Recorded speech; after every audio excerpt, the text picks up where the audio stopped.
Today we're not chasing the shiny, the new, or the next big disruption. We're talking about something quieter, something stronger, a kind of force that doesn't shout, but endures. Because real transformation isn't always loud. It's not about fighting the future, it's about embracing it. Seeing what's right in front of you and asking, what can I do with this? What's possible? Innovation isn't always about reinventing the wheel. It's about asking, what happens when the wheel breaks? And how do you keep moving forward anyway? Hey, it's Nick. Today, we talk about a trailer, but not just any trailer, a symbol of momentum, of a simple idea, born from necessity, refined by curiosity, and tested by time. An idea that became bigger than its creator ever imagined. Airstream didn't just outlast shifting trends. It adapted, it evolved, it led. Because real innovation isn't about chasing trends.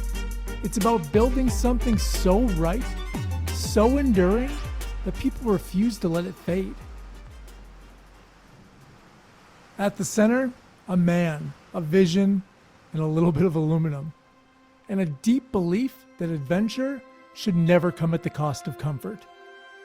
This is the story of Airstream and the Ricochet moments that made it an icon. Wally Byam wasn't just building trailers, he was building freedom. Born on the 4th of July, 1896 in Oregon, he grew up with a pioneer spirit. His grandparents had crossed the Oregon Trail in a mule-drawn wagon. As a boy, he worked on a sheep farm, living in a wagon where space was limited, but the essentials, stove, food, water, they were all there. That childhood sparked a vision. After Stanford, Wally tried journalism, advertising, publishing. None of it stuck. But he loved camping. His wife? Not so much. No. Sleeping on the ground wasn't her thing. So in 1929, Wally built something better. A tent trailer on a Model T chassis. It leaked. It was a hassle. It wasn't luxurious, but it worked. And that was enough.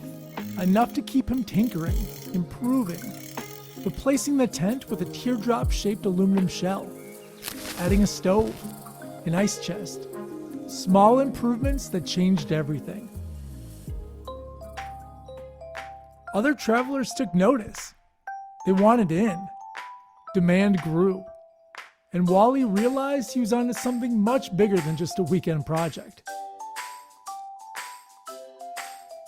I get it. Early in my career, I built a media company all about camping. I've slept in tents in more than 40 states. And here's what I've learned. The camping industry isn't built on massive disruptions. It's built on small, thoughtful innovations, solutions to real problems. Wally didn't set out to change the world. He set out to solve a problem. And that's what sparked a movement. By 1931, demand for trailers exploded. Wally opened Airstream's first factory in Culver City, California. By 1936, travel trailers were everywhere. Over 400 manufacturers entered the space. Then, the Great Depression, World War II. The industry collapsed. Airstream didn't. Why? Because Wally built something worth keeping. Then, aluminum disappeared. War rationing meant Airstream's core ingredient was off the table. So Wally pivoted. His team built aircraft instead. The skills they honed, they made Airstream's trailers even better after the war. Here's a question. What happens when your most critical resource vanishes? Not because of competition, not because of the market, but because someone, somewhere, simply decides you can't have it anymore. Would you stop or would you adapt? Most people assume it won't happen until it does. And the ones who win, they've already answered that question before they have to.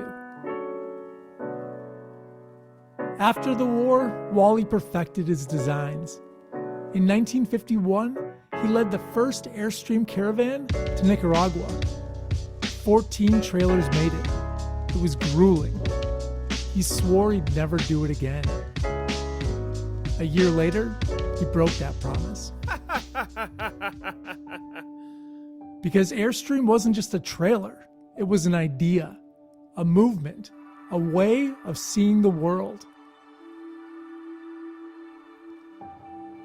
Think about it. Pitching that idea today would get you laughed out of the room. Let's drive trailers through Central America. Too risky, too ambitious, too impractical. But Wally did it anyway.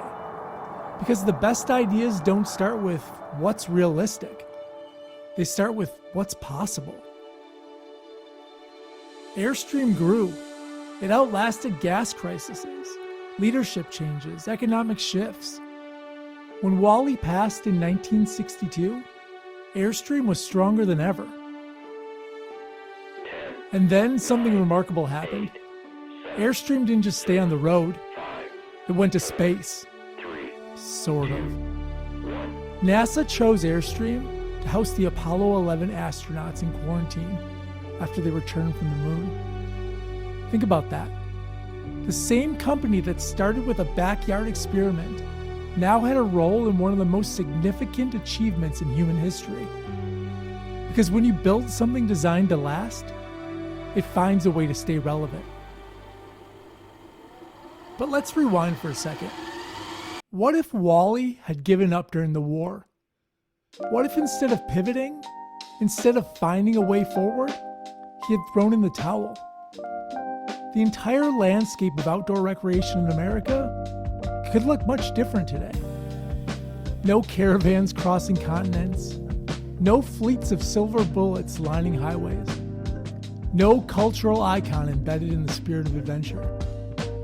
A single moment of resilience changed everything. Every great story has a moment when things didn't go as planned, when the unexpected happens, when the road disappears. For Airstream, it was the aluminum shortage. For you, it's probably going to be something else. So when that moment comes, and it will, what will you do? Will you freeze? Will you fight? Or will you ricochet?